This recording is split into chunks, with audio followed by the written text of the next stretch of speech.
during COVID was everybody started taking things like fenbenazole or ivermectin or dewormers or other dewormers or whatever they are. And as you can see in my background here, I've got a ton of homeopathic, or let's say natural medicines that I take. So cloves I take on a daily basis, other things like that.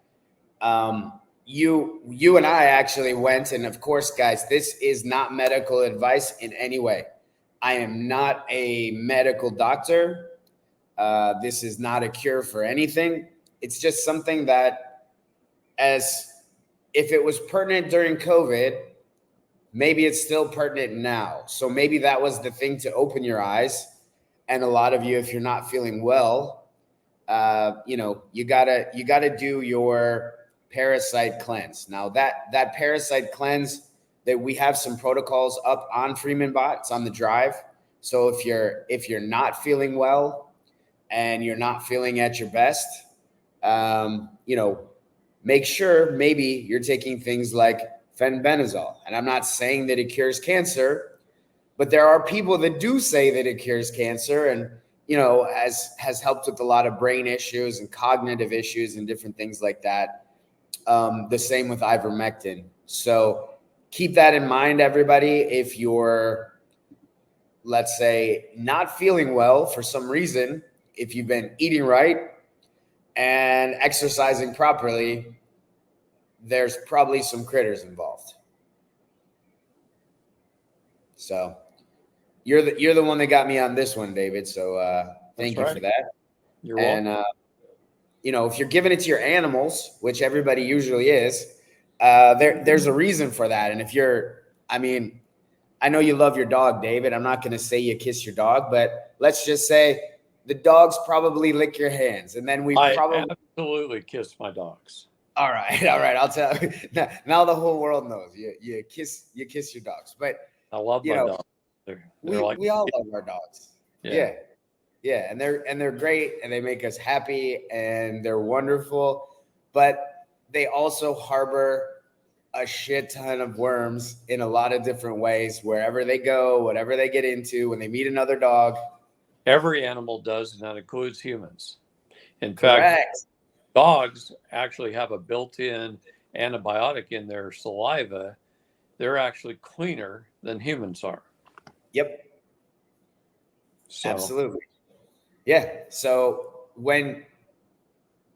if you're doing it for your dog and you're not doing it for yourself, something is wrong, right? I mean, it's just like simple mathematics that for whatever reason, well, we know why, because Rockefeller medicine, and there's a whole money supply behind giving us, let's say, pharmaceuticals, as opposed to giving us things like fenbenazole and ivermectin and just, right, Parker and all these different things. So, don't be afraid to research a little bit on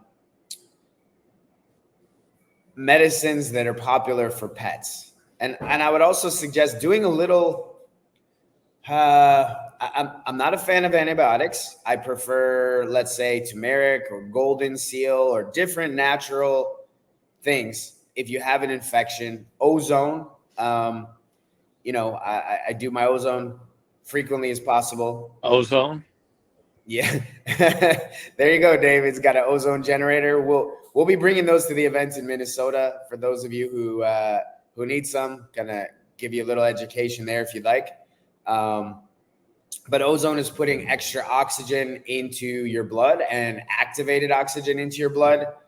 And a lot of these pathogens, which pathogens are, the doctors call them germs, but they're microscopic organisms, which if it's in a dog, they wouldn't call it a germ. They'd call it a parasite.